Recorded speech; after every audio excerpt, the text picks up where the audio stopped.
You are now live. Okay, we are now live. Okay.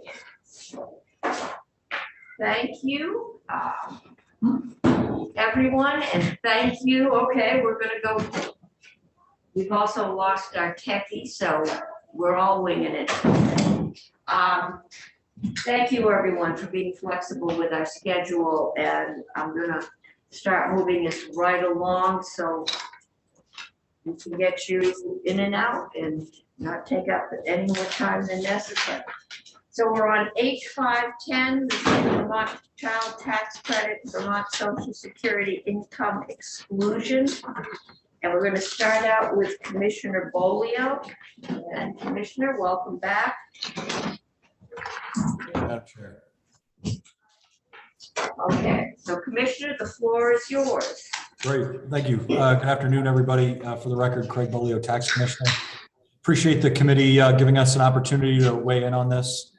Overall, I would say the administration is really pleased that the legislature is open to discussing tax relief this year. But the governor put forward a robust and progressive tax relief package as part of his recommended budget that's tailored to address workforce challenges we face as a state and improve affordability for a broad range of Vermonters. So the administration is hopeful that the committee would take time to do a thoughtful comparison of that package and H510 before moving forward on this bill. The main challenge for the administration on the child tax credit portion of this is that it's a narrow audience, since it's only available to families with children 6 and under. And I want to be really clear, the administration shares the goal of providing tax relief to families with young kids. But the concern is that if H510 is too narrowly focused, that it might not have the statewide impact and recruitment potential that supporters hope it would. The governor's package provides support to families with young children and a number of other key constituencies, including young workers without children. And it also provides more robust relief to retirees. So overall, the package would provide tax relief through a broader stretch of a family's development and a larger portion of Vermonters' lives, right? So H510 ceases the credit when the child turns 7. And if we believe that the credit is meaningful to receive, I think that we must also therefore believe that it would be meaningful to lose it. And I think that leads to sort of 2 important questions that I'd urge the legislature to consider. One is, will that create affordability problems down the line when children age out of it and the children are still quite young? And alternatively, will that lead to future political pressure to expand the program for children that are older than 6, which would increase the cost, right? And the governor's package is really specifically tailored to address our critical workforce challenges, right? It includes expansion of the earned income tax credit and child independent care credit. Both of those are proven programs that help encourage workforce participation, and they aid, families similar to what H510 seeks to aid. But those programs also help families with children older than 6. The governor's package provides refundable tax credits for nurses and childcare workers that tries to help directly support some of our most critical sectors. It allows all Vermonters to deduct all of their student loan interest, which helps attract young workers who later become middle and upper middle income taxpayers. I've submitted a few documents for the committee related to the governor's package. I think they're posted under my name. I probably won't go through all of them in full detail for the sake of time and because I'm speaking to some of them, but one of them is just a side-by-side with details in the governor's package that I just spoke to. Another is the analysis of the governor's package, and I might try to share my screen if I'm able to, Faith, just briefly. Commissioner, do any of these proposals, have they become bills and made it through the House? Are they in the budget? None of these are in a House bill, Okay. but the bottom line for the governor's package is extremely similar to the bottom line for H510. Okay. So there's an opportunity, I think, to consider the governor's package here. And one of the things, please forgive me, I'm trying to find my, there we go, share. Okay, Senator Sirotkin has a question. Yeah, thank you, Madam Chair. Just on that last comment, Commissioner, are you sure that none of the governor's proposal made it into H703, which is a workforce development bill? I seem to remember seeing things on loan forgiveness and nurses, and I'm wondering if they captured some of your ideas in that bill. It's on the House floor, I think, in the next couple of days. Yeah, I'll take another look, Senator. I believe, and I should caveat what I said because I want to be speaking thoughtfully about it. There was a proposal in that bill, I believe, for the revolving loan fund for CTE centers to rehab homes. That is a proposal from the governor. That's ed fund related. And I believe that the other elements in that are related to nurses are part of the comprehensive, maybe some of them are part of the comprehensive package that the governor put forward for nursing. But the nursing credit that is in this tax relief package is not part of that bill. Thank you. Sure. So again, I won't go through this document in full detail, but what I want to highlight is, and I should say that the tax change figures here are consensus with JFO. The taxpayers impacted counts, for the most part, I believe are our estimates, though some are consensus with JFO. And I want to be, again, transparent. These are not purely additive because there may be some overlaps between groups of who would be impacted from different policies. But we have done some analysis to try to determine what the minimum number of unique taxpayers aided by the governor's package is. And that bottom line figure is over 83,000 unique taxpayers, which is more than double the estimated number of taxpayers aided by H510. And the other document that I think is really might be interesting for the committee members to peruse at some point is a regional comparison of New York and New England and what Vermont current law is, what Vermont law would be if the governor's package were enacted, and then the rest of New England and New York states. The way to read this is that the far left column is what the landscape would show if the governor's package were enacted. The second from the left column is current law, and then all of these other columns are the remainder of New England and New York. To try to make it easy, green is good, red is bad, and yellow is somewhere in the middle. But what I would highlight at a high level is that Vermont is already the most generous earned income tax credit in the region. So if we were to expand it as the governor's proposal calls for, we would remain that. We would also become either tied or the most generous related to student loan interest deduction and military retirement income and survivors benefits. The child independent care credit, you'll notice we didn't put regional state rankings and highlighted most states yellow. The reason for that is just because there's so many intricacies on that policy. It was difficult to make a true assessment of who's the most generous, but I would contend that if the governor's proposal was enacted, Vermont would be either the most generous in the region, or depending on where you are on the income spectrum, New York may be more generous. Something that's sort of interesting to note from this as well, I believe, is that the governor's proposal calls to increase the Social Security exemption thresholds by $30,000. And that would still be the least generous treatment in New England, where Maine, Massachusetts, and New York offer a full exemption, and Connecticut and Rhode Island would still offer more generous exemptions than we do. So, you know, I think that there's a lot of good here to consider with the governor's package, and hopeful that the committee will take some time and be thoughtful about those comparisons.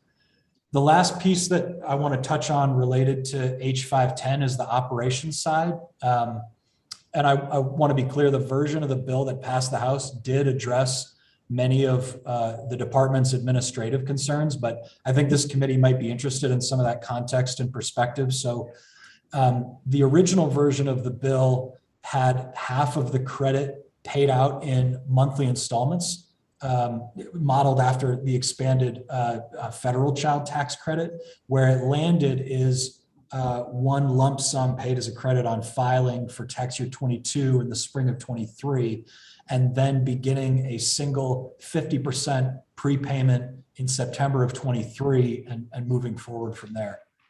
So first, I want to say I believe the department needs additional positions to have success with this program. The bill currently doesn't provide positions. And one of the reasons is it's challenging to correctly identify exactly how many resources would be necessary because we can't fully rely on federal data. It's not fully piggybacking on a federal credit. Our best estimate is that the department would need at least 2 new positions to manage the program. It's an expensive new program. It's got a lot of risk for fraud. We have flagged that need for Senate appropriations, but those positions are not yet in the big bill either because it's not clear if the legislature is going to enact this program. But I just want to highlight that for the committee that if we move forward, we would be requesting at least 2 positions. And I just want to speak for a couple moments about some of the challenges that I think exist with prepayments of any kind. Right, one of the challenges that's unique to a state that the IRS doesn't necessarily have to deal with is moving, right? And we've run data on this population. We see an annual churn rate of about 5%, meaning 5% of families with children who file a resident return this year will not file a resident return next year, right? And so that's a much higher number than the IRS deals with because moving out of the country is much rarer than moving between states. And once we've made a prepayment to somebody who no longer has a footprint in Vermont, it's really hard to claw it back. Other challenges that we've thought of, right? Filing statuses might change. People get married, people get divorced, separated parents might alternate who claims dependents. That can lead to headaches.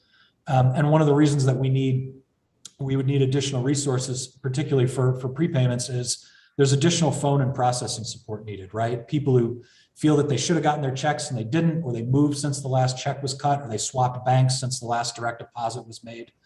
And so for that reason, we had really stressed in the House that I really did not see any way that we could get any kind of prepayments out in calendar year 2022, right? And particularly because with this bill, startup is tricky because it's limited to children 6 and under.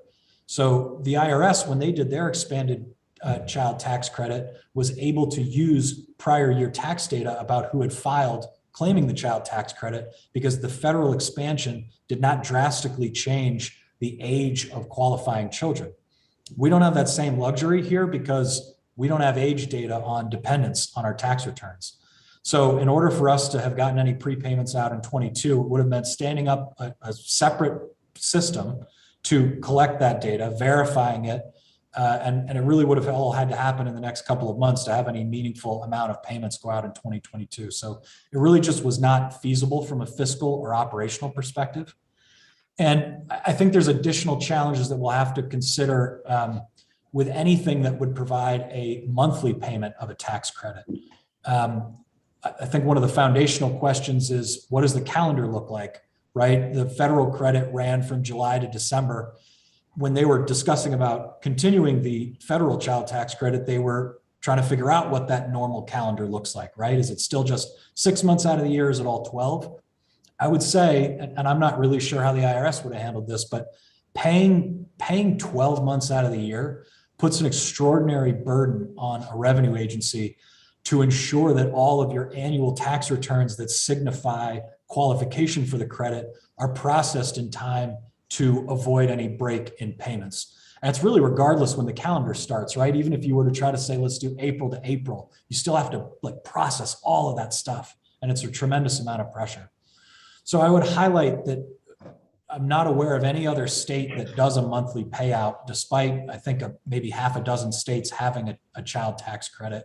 And I know at least some of those states, including behemoths like California, considered doing a monthly payment and then decided against it.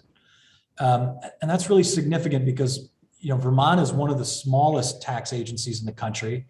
And as I'm sure members of this committee are well aware, tax complexity, meaning tax administration and IT programming, they don't always scale linearly with volume, right? And so in these situations with Vermont forging ahead with something before other states have done it, it can be really difficult to right size like what it'll take to do it. And that increases the risk that we get it wrong and that, we don't deliver the service levels that we've come to expect from my department. And there's other challenges that Commissioner Brown is going to be able to speak to more readily, but about how a credit that is paid out may be treated as income for federal benefit programs, which may end up hurting the exact people that we're trying to help. So I've said a lot and appreciate the committee's willingness to listen. Again, I would just maybe summarize at a high level. The administration is really pleased to be discussing tax relief, but really the governor has a strong recommendation that the committee explore the provisions in the governor's proposed tax relief package that will hit a broader swath of Vermonters, tailored to address our critical workforce needs. And we would look forward to working with this committee on moving those proposals forward. Okay, thank you. Questions, committee, Senator Sorokin. Thank you, Commissioner. Doesn't some of the governor's proposal suffer from the same problems about people moving out of state mid-year and having information reflected on their tax return and then not being in the state later? Or is it just the child care tax credit that suffers from that? If you have specific examples, Senator, I'm happy to try to address them. I think that the issue on that only comes up with some kind of prepayment, right? Where you're paying a credit for a current year tax return, right? In the governor's proposals, for instance, EITC and child independent care credit, they are claimed after the tax year on the tax return. So a filer would have to have asserted on their return after the year that they were at least a part year resident of the state. The issue with the prepayment that you have is that somebody files, let's say right now for tax year 21, they say they're a Vermont resident, they claim the child tax credit come this September, actually I should back up because the first prepayment starts in 23. So let's say they file next year, tax year 22, they claim residency, they claim the child tax credit, and then they move in June, but we don't know that at the department, right? And so come September, what we go back to the tax year 22 folks that all claim the child tax credit, and we pay them half of that credit for tax year 23 ahead of them filing and claiming residency for 23. That family would receive that credit unless they proactively reached out to the department and said, we've moved and we don't qualify anymore. And then we may not get any tax return from them. We should get a part year resident one. But again, once somebody has moved and sort of severed that connection with Vermont, it can be really hard to get that payment back. And you also, thank you. You also mentioned benefit cliffs. Is that exclusive to the child tax credit? They're the only ones who would suffer from benefit cliffs from added credits or reduction in taxes? Well, so the programs in the governor's package are things like earned income tax credit, child independent care credit that have phase outs, that have age of qualifying children scale to 18. I think there's two elements here that are concerning. One is the cliff of you have a credit when the child is 6, and then you have no credit when the child is 7.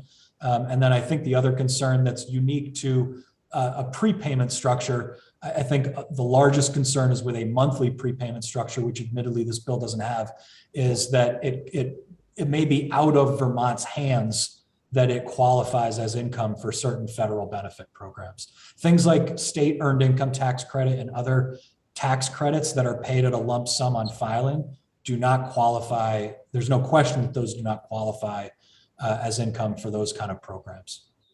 Again, Commissioner Brown is going to be able to speak into a lot more detail on that in his testimony, and I don't want to speak for him or get those things incorrect, but that's the general concern of a regular prepayment or even maybe a singular prepayment compared to credits on tax filing. I just wanted to raise one other question. I don't think it's much research, but I would appreciate an answer if you could do it quickly. Is we're throwing out a lot of different tax credits or income adjustments for people to help them. Senator Bear from Madison County, the former Senator Bear, always had this bill in to exclude taxation on unemployment benefits. Can you tell me where Vermont stands compared to other states and how much revenue we would lose if we excluded on? One of the reasons I asked, I got this week a 1099 from the Department of Labor saying that I got $2,011 in unemployment checks, which I never got, that I have to file on my return. I don't know if it's from you or from the department, but I got it. And so there's still got some issues over there with these 1099s and people getting false information. So Yeah, I think most commonly this year, one, to clarify, so those 1099 Gs from the Department of Labor, for unemployment insurance, those are from the Department of Labor. My department doesn't have anything to do with sending those out. I've heard of a lot of those going out anecdotally. My guess is that a lot of that is false filings or identity theft, right? Folks had people file on their behalf when they never actually tried to claim unemployment insurance. That is not something that I've studied to know what it would cost us. I know that some states do exempt unemployment insurance, but I don't know off the top of my head who those are. I'm happy to take that back, Senator. And just quickly, that's all. Just Yeah, we're going to need to move along. But it's just another issue to look at. We don't have to Yeah. be limited to what is put in front of us. We've got lots to look at, and this is not going to be our last walkthrough on this one. I'm going to move over to Commissioner Brown from Department of Children and Families. Welcome, Commissioner. We don't see you in here too often. Yes, this is a committee I do not appear before very often. So good afternoon, everyone. Yeah, I can jump right in. As Commissioner Bolio indicated, our involvement here is that the payment of this benefit could impact the amount of a benefit that a household receives if they're receiving it through one of the programs we administer. And just for we administer a wide range of benefits to families through the Department for Children and Families. One is the CCFAP, Child Care Financial Assistance for Child Care Subsidies. We also administer reach-out benefits, general assistance benefits, and 3 Squares Vermont benefits to touch on the main ones. For many of those are block grants, and we have the flexibility to modify our rules so that we could minimize or eliminate the impact of this payment in many of these benefits. The one program that we are not able to do that will be the 3 Squares Vermont benefit, known federally as SNAP, Supplemental Nutrition Assistance Program. That is 100 for federally based program. And for the committee's information, the benefit paid to those families is 100% federal benefit. So the state of Vermont does not contribute any of its own general fund dollars towards that benefit. It's all 100% federal. And so if a family receives this payment, it would be counted as income in the 3 Squares household. And while it's not a dollar for dollar reduction on average, it would reduce the payment of this, whether it's in depending how it's paid out, it could have a greater impact in 1 month, or it could have an impact every month that it's received. And so we would be reducing that household's 3 Squares Vermont benefits if they have a child under 6 and they receive this payment. And so we would be leaving 100% federal dollars out for the payment of this state benefit. And while we can request a waiver from the federal government, those are challenging and takes a considerable amount of time. And in our experience, they do not come with 100% guarantee or certainty. We have had experience with the federal government in this program with a similar state benefit when Vermont modified how it, with the income sensitivity regarding property taxes and the prepayment that went to families initially and how it was calculated. We had worked with the federal government and believed we had received a waiver of excluding that payment as income to the household. And then subsequently, the federal auditors came and picked up several cases where we had done that. And then we were no longer able to exclude that. And I don't know if you remember several years ago, There was a bill that tried to step around that new federal interpretation, but we weren't able to do that. And my fear is that could happen here as well, depending on whether we were successful in getting a waiver or not. And then I think the other piece that I have that the department has a concern is the cutoff at age 6. We serve a lot of very vulnerable low-income families. And in the SNAP program, there are currently almost 10,400 children receiving SNAP benefits or 3 Squares Vermont benefits in the state of Vermont. 8,000 of those kids are over age 6. Just under 2,400 of those are under age 6. And so and these are low income families. All of these families are 185% of the poverty level or below. And so you would be excluding 3/4 of the 3 Squares population from participating in this benefit, who are very low income, yet households up to $200,000 would benefit if they have children under age 6. So our concern is you would be benefiting higher income families at the expense of lower income families with older kids.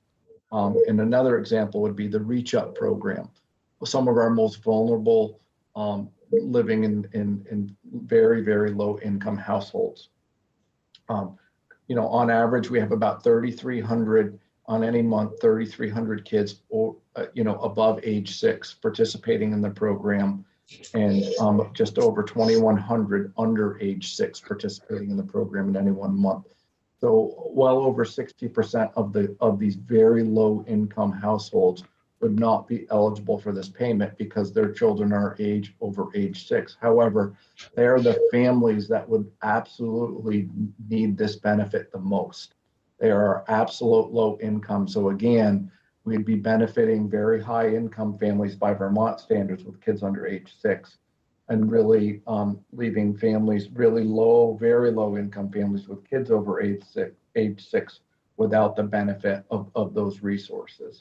And the targeted governor's package really addresses that in terms of what Commissioner Bolio walked through. So that's one of our concerns, is that you're really leaving some very low income kids and families behind in this tax package, tax credit, at the way it's structured right now. Okay. Do we have questions for Commissioner Brown? Senator Hardy. Thank you, Madam Chair. Thank you, Commissioner Brown. I was just looking to see if you had submitted any written testimony and wondering if you have done any table or something about the SNAP benefit issue and where the cutoff is and how the tax credit might impact eligibility. Any kind of analysis similar to what Commissioner Bolio did? We could create that and share it with the committee. It would take us a few days, but to get some case examples and run those through the calculations, but we can certainly do that for the committee. That would be helpful, just to sort of see where the lines are that it would create problems. And then I think you mentioned at the beginning of your testimony, but just to make sure I understand, do you anticipate a problem with CCFAP eligibility with the tax credit? No, we do not. The only program that we foresee a problem at this point would be the 3 Squares Vermont program. We believe we have the flexibility, given the block grant, and states can structure their programs, that we can structure, the general assistance, the CCFAP, and the Reach Up program in a way to not have an impact on the level of benefit in those programs. I will say that depending on the timing of this benefit, there could be an impact in the LIHEAP program, the low income home energy assistance, known as fuel assistance, depending on how the benefit's paid and the month it's paid, because we pay the benefit once a year and calculate it for families once a year in the fall. So if that benefit is paid in the month we do that calculation, it could reduce someone's LIHEAP benefit as well. And we could provide some scenarios on that. Although that benefit always varies year to year based on the caseload size and the size of the block grant. So we would just kind of pick a year and do a scenario for the committee's information based on maybe this year or last year of how it would impact, but not knowing in subsequent years, it wouldn't exactly look the same because Okay. of those variables year to year in that program. Commissioner, could you, when you send us the thing on SNAP, could you also send us a list of what those benefits look like, dollar amounts, so we can do Yes. some apples to apples? Okay, Yeah, absolutely. Yes. okay, thank you. Mhm. All right, I'm gonna move us on to Julie Lowell. Madam Chair, may I just jump in with a quick question?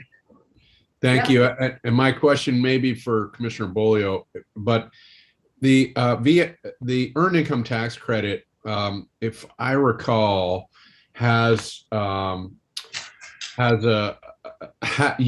recipient gets a benefit if they have a child, right? If there's a dependent, isn't there a bonus that comes your way? Can you just remind me the impact or the intersection with kids? Because I'm wondering if that would be one way to deal with some of the House's proposal here. Yeah, you don't have to have kids to get that credit, Senator, but the impact is much larger if you do. So like, I think this is for tax year 22. I think the maximum credit if you don't have kids is like somewhere in the like $250 range. But one kid, it's like over $1,500. And I think once you have 2 or 3 kids, you're talking like potentially $3,000, depending on where you are on the income spectrum. So yeah, it ramps up quickly with qualifying children. And is that a state decision, or are we just mirroring what the feds already do? We mirror what the feds would do. You know, certainly the legislature could change that, but I would strongly advise if the legislature is interested in giving more generous EITC to just change the percentage of the federal amount, which is why the governor's proposed the 45%, because it's a really complicated program with a complicated calculation. So it's much easier for us to piggyback the federal calculation and try to come up with our own. Thank you. Sure. Any other questions? All right, we are gonna move on to Julie Lowell. Julie, welcome. Thank you. Good afternoon, Madam Chair and members of the committee. Thanks for having me today. My name is Julie Lowell. I'm a policy analyst at Public Assets Institute here in Montpelier, and we're a nonprofit, nonpartisan public policy think tank established in 2003. Our mission is to improve the lives of people living in Vermont by analyzing state tax, budget, and economic policy from their perspective and bringing that analysis to policymaking. And over the past 2 years of the pandemic, we've been closely following the federal government's response, and we've seen that when government springs into action, it can meet people's needs. Government softened the economic effects of the pandemic, kept people fed and housed, and lessened poverty in Vermont. And they did this through direct stimulus payments, supplemental unemployment insurance, housing assistance, and for 2021, an expansion to the federal child tax credit. And the child tax credit in particular went toward paying for food, utilities, clothing, housing, and school costs. But as you all probably know, that expanded federal tax credit has expired, along with many of the other federal relief programs. And advocates continue to work on extending this credit at the federal level, but in the meantime, Vermont families aren't out of the woods yet. So we know that things are still uncertain for parents and caregivers, particularly those with children under 5, and that kids and families are still facing regular disruption to school and childcare, and that savings, leave time, and patience have all been exhausted. So that's sort of the backdrop for what you're considering today in this bill. And the bill that would roughly impact about 40,000 Vermont children directly, and another 20,000 or more so of their siblings. So today I'm going to focus on 3 main points. First, we know that many families, both now and before the pandemic, can't meet their basic needs, whether that's a family with 1 or 2 wage earners. We know that children in Vermont have higher poverty rates than the overall population, and that's especially true for children under 5. And finally, we know that low wages are preventing families in Vermont from making ends meet. More than the cost of living or prices, we know that low and stagnant wages are a problem for Vermonters. I've shared testimony on the website. I don't know if people want me to post it or if folks have a copy, but I'm going to jump into those. I think we're overtime at this point, so I'm gonna keep moving things along, and we will get back to everyone as we work through this. This is just our first initial testimony. Okay, so would you like me to keep going in through my points? Yeah, I think Okay. so. We have your testimony. Okay, thank you. So as you can see from my first slide, we know that parents or caregivers who make minimum wage can't meet their basic needs. And that's whether it's a single parent with one kid or for a family of four, minimum wage isn't cutting it. And then if you look at the second bar, you can see that the average Vermont wage, with that wage, it's still difficult to support a child. And here you can see that both earners have to be making the average wage for a family to get by. A few years back, we did an analysis that found even in 2-earner households, more than a third of families with 2 children could not make ends meet. Second, we know that children in Vermont do face higher rates of poverty than Vermonters as a whole, and you can see that in the second slide. These numbers don't exactly line up with the age group of the bill, but you can see that young children face particularly high levels of poverty for a handful of reasons. Parents might have lower incomes as they're just starting out in their careers, or they have more volatile hours at work. And we know that poverty disproportionately impacts kids living with single mothers and Black Vermont families. So what this tells us as a state is that Vermont is systematically failing single mothers, families of color, and their children. And a lot of this is because of low wages. So the third chart there shows that wages in Vermont as of 2020 were 15% below the national average, while prices in Vermont were average. So low wages are driving more hardship than the cost of living in Vermont, but wage policy alone can't help kids. We don't set higher minimum wages for workers with children, so tax policy has to make sure that families have a livable income. So that means that between wages and tax credits, those two things combined help families meet their basic needs, regardless of the size of their family. And H510 would be a big step in making that happen. The focus should be on ensuring that all families have what they need, especially in the absence of ongoing federal support. And I will add that a monthly benefit is more helpful for families to meet their immediate needs. And I hear the concerns. And of course, we won't want this credit to impact eligibility for other benefits, but I think continuing to pursue that in the future is an important next step for these families. The COVID response was about making sure everyone had what they needed. Vermont can and should continue to focus on this by advancing policies like H510 to ensure that everyone's needs are met. Thank you. Okay, questions at this point? Thank you very much, Julie. We're going to move on to Christina Fitzpatrick with AARP, not who I would expect to be testifying on a child tax credit. So why don't you tell us why you're here and what your point of view is? Sure. Hi, everyone. My name is Christina Fitzpatrick, and I'm the Director of Policy Integration for AARP. I focus on issues related to financial security. AARP has 128,000 members in Vermont.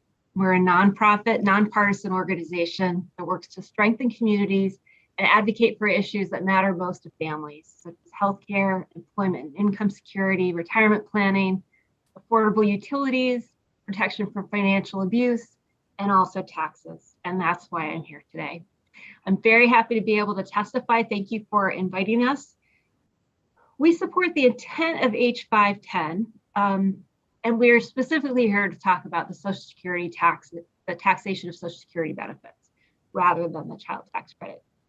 So we urge the committee to further increase the existing thresholds so that more middle-class retirees and their families will not have to pay this tax and can keep more of their hard-earned benefits. As Commissioner Bolio referred to earlier, the House bill would increase the thresholds by $5,000. The governor's program proposal would increase it by $30,000. So we're interested in an increase. It's important in part because Vermont is one of only 12 states that still tax Social Security benefits and has one of the heaviest taxes in the nation. We continuously hear from our members and your constituents that aside from being unfair, these taxes on their Social Security benefits could go to several essential uses, like paying for their ever-growing cost of prescription medications, as well as food and utility bills. In fact, according to AARP research, The average annual cost of prescription drug treatment has increased by 26% between 2015 and 2019.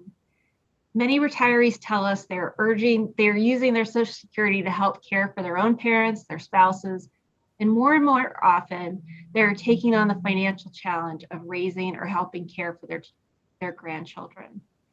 They also have limited opportunities for rejoining the workforce and virtually no time horizon to increase their savings. Older Vermonters on fixed incomes clearly feel the effects of inflation more than the rest of us, if for no other reason than these prescription drug costs. Social Security tax relief is one way the state can help retirees stretch their hard-earned dollars. This will afford them increased financial security throughout their retirement years, hopefully allowing them to care for their family and age in their own homes and communities, as so many of us would like to be able to do. Moreover, these tax savings go right back into Vermont's economy. Every dollar of Social Security benefits received in Vermont generates $1.77 of economic output. And spending related to Social Security by beneficiaries, businesses, workers on goods and services generates $3 billion in economic output for Vermont. Vermonters age 50 and over create an economic impact much greater than their portion of the population. As the percentage of state residents over 50 continues to grow, so will their contributions to our economy. According to the Longevity Economy, a report prepared by AARP and The Economist magazine, Vermonters 50 and older generated 47% of the state's gross domestic product in 2018. That means $18 billion. State residents 50 and older made up just 42% of Vermont's population in 2018, but supported 227,000 jobs across the state and generated $12 billion in wages and salary. Vermont would be smart to consider maintaining and adopting programs and policies that keep this important economic engine in our states, rather than policies that might drive retirees and their contributions to elsewhere. AARP Vermont is available with this committee to achieve that, is available to work with this committee to achieve that end. We're happy to participate in conversations about how our state can increase its Social Security exemption thresholds to benefit many more Vermonters and their families. Thank you for your time today. Okay, thank you. Okay, committee, unless we have some important questions for Christina, I'm going to move us on to our next bill. We will be back to this one. This is just the beginning. Commissioner Bolio. Sorry, Madam Chair, I don't want to take more time. I just want to clarify my answer to Senator Pearson. The numbers that I gave the committee earlier about max EITC amounts, those are the maximum credit in Vermont. And I'm not sure I made that clear in my answer. The maximum credit federally is, larger than that. I think it scales from 500 to 7,000 from no children to 3 children. So I just want to make sure the answer that I gave you earlier is the current law maximum Vermont amounts. Sorry to cause any confusion. No problem, and we'll be there again. So thank you, everyone. We will see, I think, most of you again, and any information you can send in writing will get posted and we'll have that to refer to. We are now, no one can say this committee doesn't look at a variety of issues. We are going on to H556. This is an act relating to exempting property owned by Vermont recognized Native American tribes from property tax. And we did the initial walkthrough of this bill last week, I believe. Maybe it was the start of this week. And so we're getting further testimony today. And we're going to start with Doug Bent. And People are just, Senator Cummings, okay. This is Faith. I've just let them know they should sign in and they should be joining us shortly. Okay. If you want to take testimony from Chief Menard, he's here with us. Okay, I can do that. I just don't have him on my agenda. He is the second from the bottom. Oh, I found it. Yes, all right, I guess was getting stuck above that. Okay, Chief Menard, I apologize. That's quite all right, thank you. With you, You hear me all right? we can hear you perfectly. Great. Okay. I'm Chief Menard of Missisquoi Abenaki. I've been chief since 2019. And going back to the property tax, how important it is to us is very important. When I first took over in 2019, October, in the last part of November, we got a tax bill that we're going to foreclose on our building because of back taxes. We had no money to pay the thing. And to be a nonprofit, like I say, we rely strictly on donations or grant money and stuff. So I personally dug in my pocket and paid our tax bill, which was over, at that time with the fees and stuff, was over $6,000.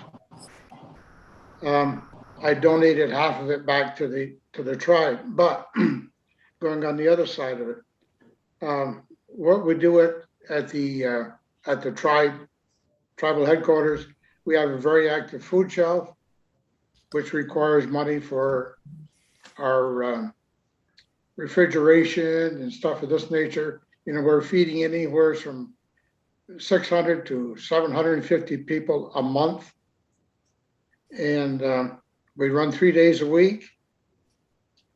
So our tax, like I say, being a nonprofit and paying our monthly bills, our taxes are a big burden on us, a big burden. Plus we have, we have other properties which called Brunswick Springs, which is the taxes on that are like $300 a year, a little less than $300 a year. So,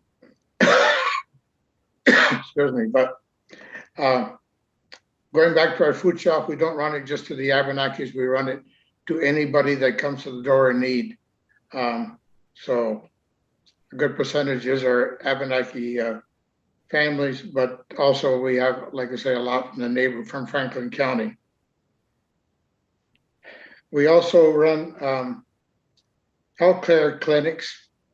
We run 4 last year for the shot clinics for the community. And this year we plan on having a health clinic in June. So we got people from the hospitals and stuff coming talking about diabetes and going to be issuing shots if people want them and stuff. So, so what I'm asking is, please support our, this bill. It's very important to us, and it's like I say that I realize it's a lot of money, but it sure is hard on us. I know that trying to raise that money every year. I mean, last year we raised the money by having donation sales and to help pay our taxes, and so I think we run 5 sales last year. So I'm looking for your support. Okay, thank you. Questions? Sure. Menard, Senator Pearson. Thank you, Madam Chair. Chief, thank you for your testimony. To me, this bill is not very complicated and something I support, but I'm trying to understand because you were commenting that you're a nonprofit, and it's my understanding that some tribal lands have been shifted into a nonprofit ownership in order to alleviate some of the tax burden, and that this bill, part of the impetus for this bill is to sort of stop tribes from having to go through those hoops. And I wonder if you can just help us understand any of that, because it's sort of, at least for me, it's a new area of understanding, and I'd appreciate, I guess what I'm trying to say is if it's wondering if it's a big tax change or if part of it is not a huge change, but stopping you all from having to go through a bunch of bureaucratic headaches, which bear some cost, I would think, and only to get to the same place that this bill would mean. Could you help me understand that a little better? Well, yeah.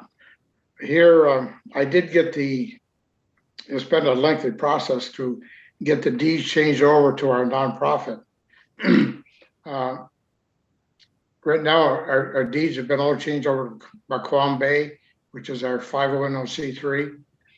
And but up to, I worked on that, putting a year and a half, getting that changed over. And but we, like I say, that has been finalized, as well as the Brunswick Springs have been finalized. And presently they're in Maquam Bay's nonprofit part of it.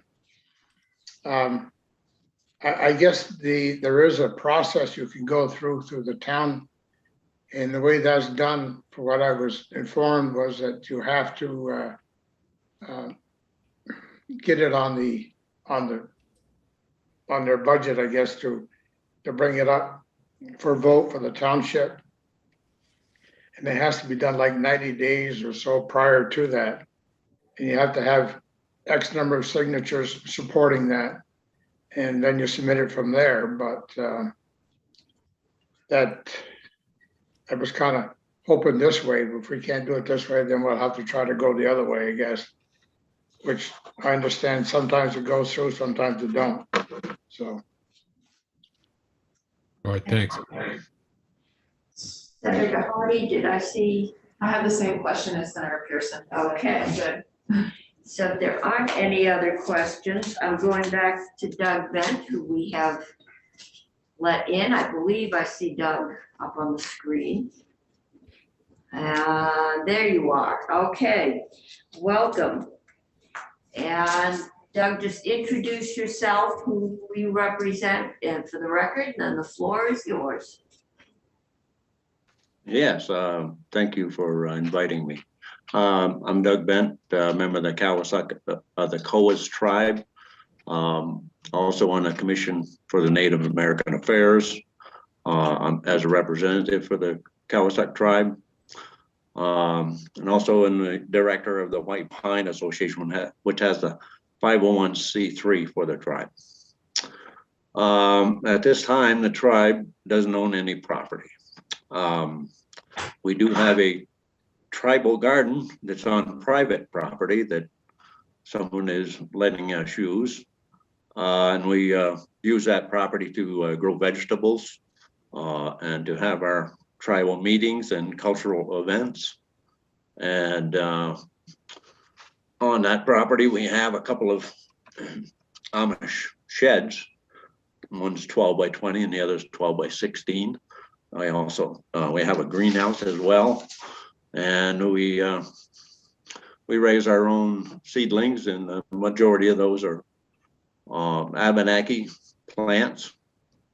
And we use the buildings for teaching and growing, the food and preserving it. And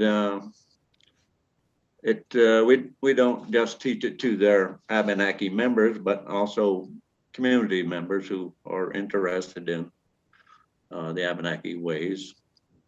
And they're all, the public is invited a lot of the time. Our hope is to get a piece of property in the Connecticut River Valley, central Vermont, where the tribe was historically located. And like Chief Menard was saying, we don't generate income. We rely on grant money. So, yeah. In the future, if we did get a piece of property, we would hope that it would be tax exempt. It would sure be a great help to us financially, because like I say, all we do is for income is grant money. And there's plenty of tax exempt properties in Vermont already. I mean, there's over 2,000 churches, hospitals, VFWs, animal shelters, YMCA's, and I don't believe any of those have any limitations on them.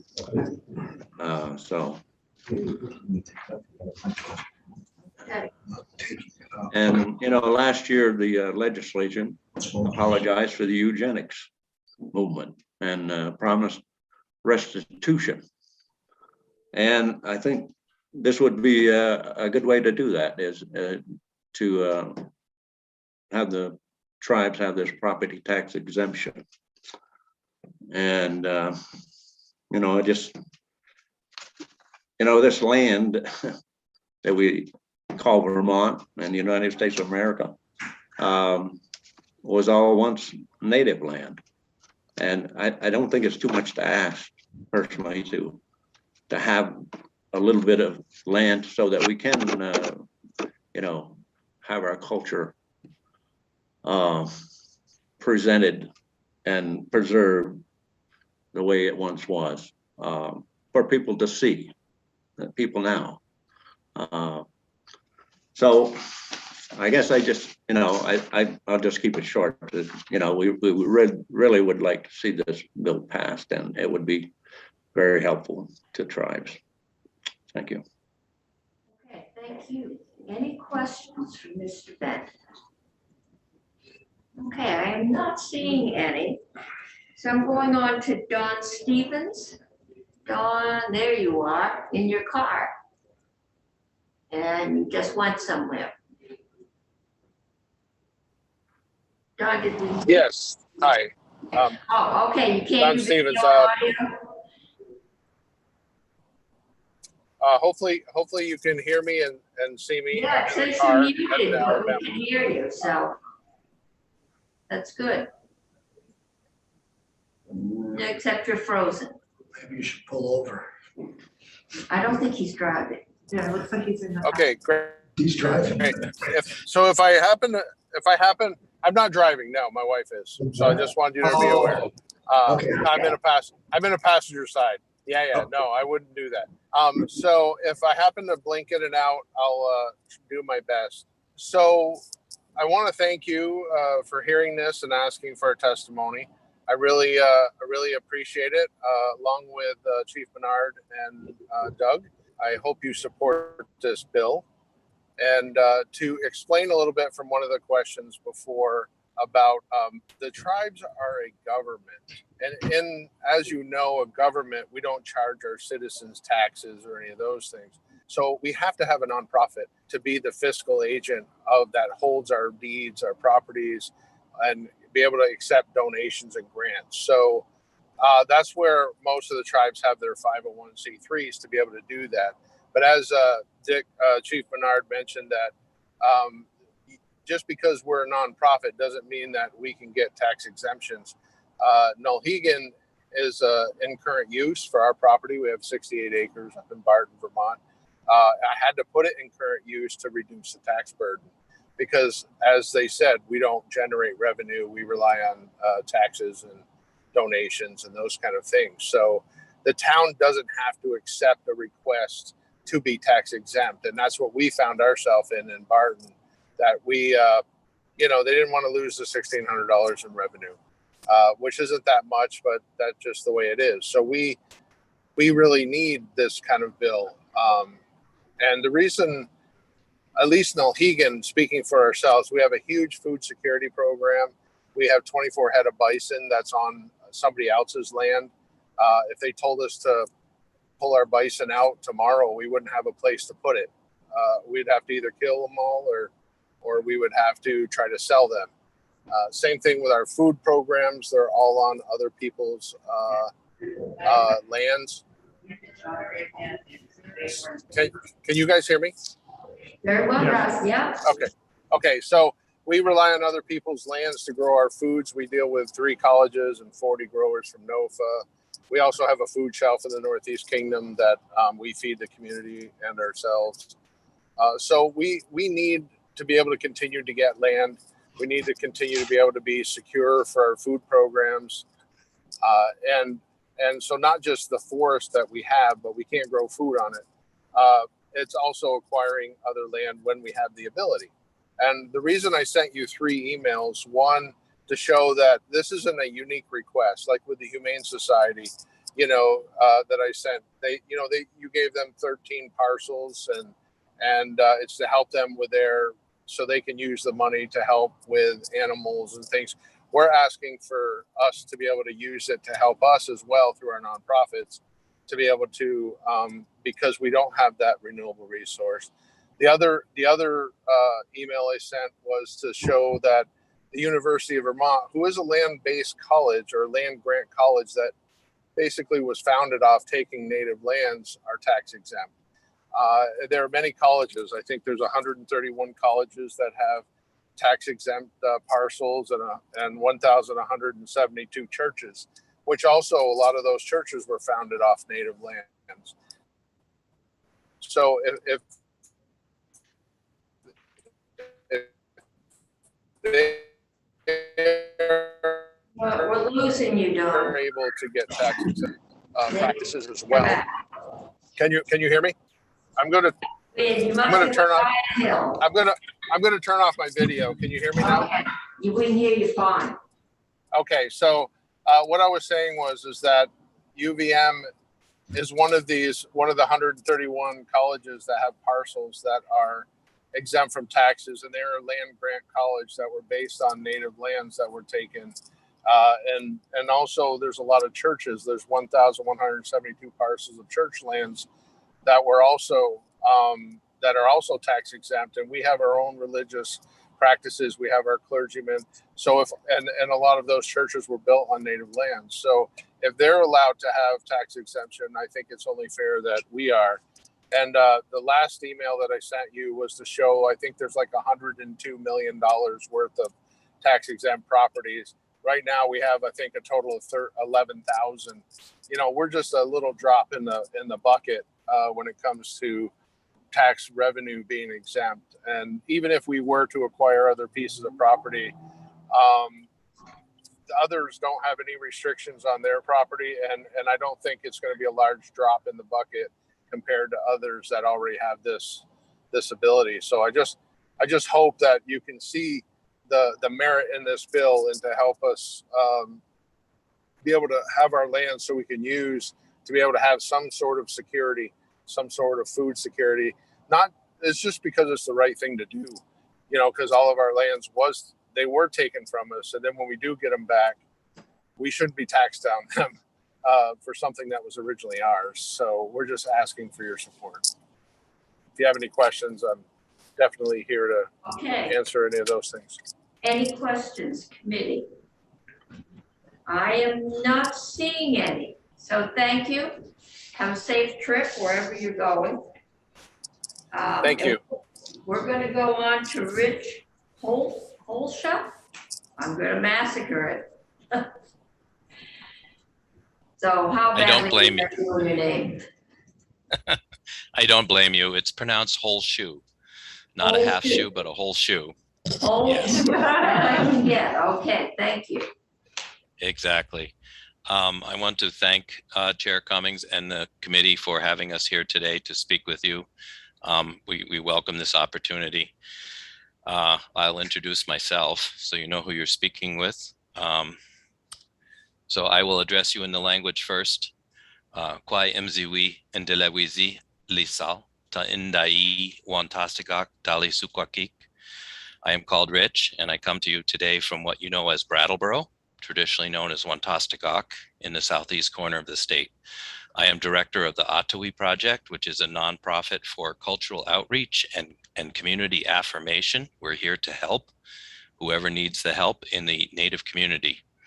I am a citizen of El Nu, a Beneki tribe here in the southeast corner.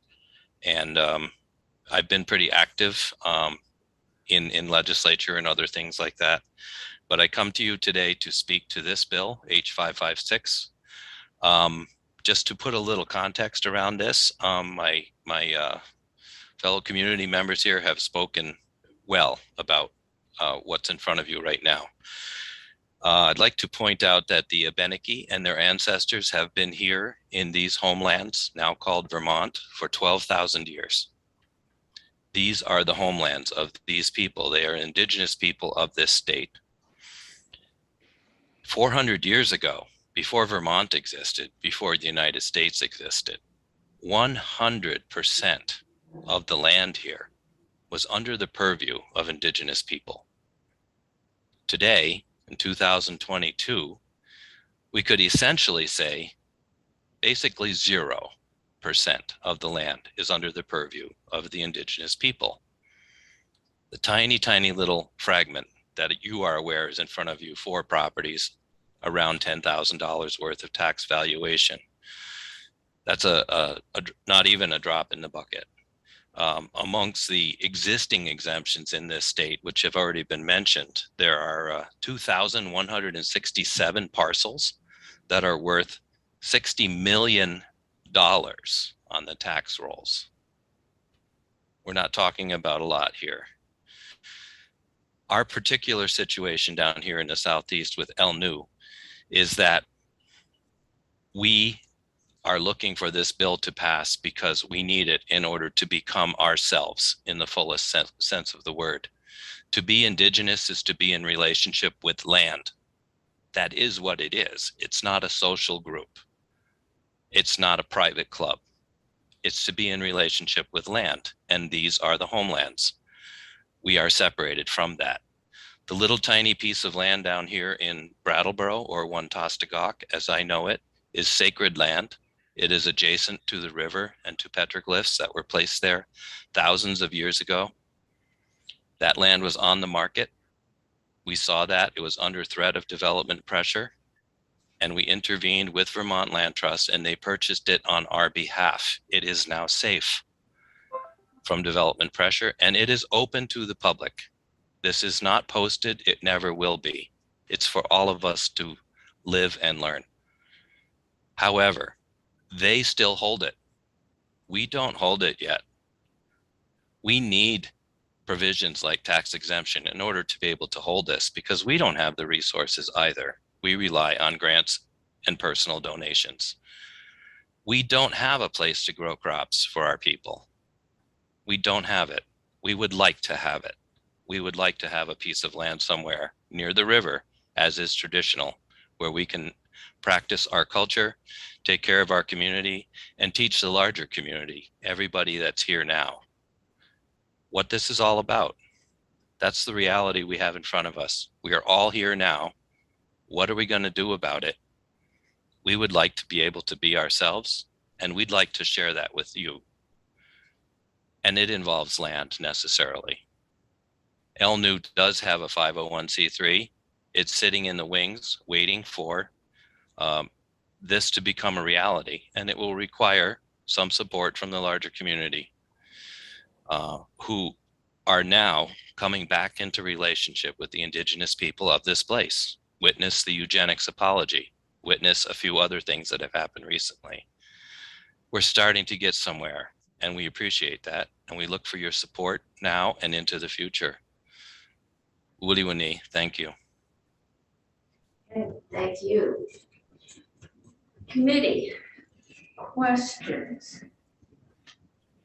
Okay, thank all of you. You have made a very strong case. It's been very good. Okay, we have Jill Remick. Jill, the floor is yours. But Jill, you're muted, and I'm not. No, we cannot hear. Her lips are moving, but no sound is coming to us. Faith, is there anything on our end? I recommend she sign out and sign in. There's nothing else we can do. Try that. She's goofy with us. She was just moving her lips. She's just giving us a hard time.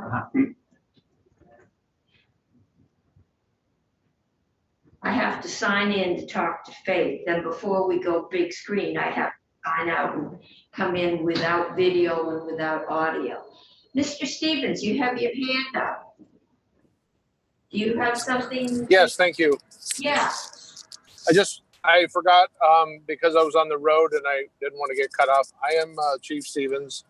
I am of the Nulhegan Band of the Coosac Abenaki Nation, and also the Executive Director of Abenaki Help in Abenaki. I just wanted to make sure that you had, that I introduced myself. So I apologize for not doing that earlier. Okay, we do have your credentials here on our agenda, so we did know who we were speaking to, and thank you for putting that on the verbal record. Okay, Jill, property valuation. No, I still can't hear you.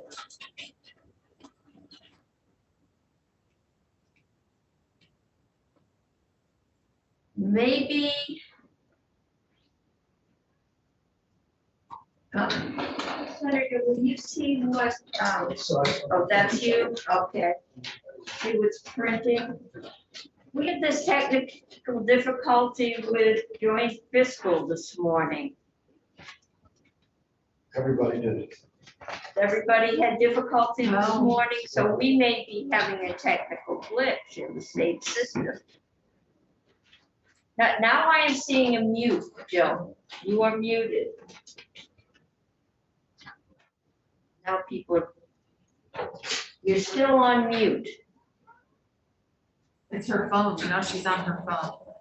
Wait, oh, now she's on her phone. Now we've got two Jills. Can you folks hear me now?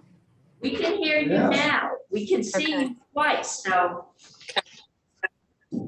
Okay, I guess you're on your phone. All right, that works. Forget the state system. Apologies, I can't explain that. My name is Jill Remick. We had trouble. Senator Sirotkin said they had trouble. So there's some bug crawling around the state system today. Okay. All right. Thank you for having me. I'm Jill Remick. I'm the Director of Property Valuation and Review at the Tax Department. We don't have any concerns with this bill. It's written very well to be very clear and easy to administer. We agree with the tactic that that your legislative council went. We're creating a separate, distinct exemption rather than including it in the public, pious, and charitable. There are pros and cons to that, and this way it will be very clear and straightforward based on the ownership of the land. And also, for what it's worth, our understanding is that from a statewide grand list perspective, the impact on the education fund revenue would be pretty minimal. And we would be able to provide a form for towns if they needed it. These properties would be listed by ownership on the grand list. So there would take subjectivity out of any determination, as you've heard from some of your witnesses, by local officials as to whether it was eligible or not. So I'm happy to answer any questions anybody has.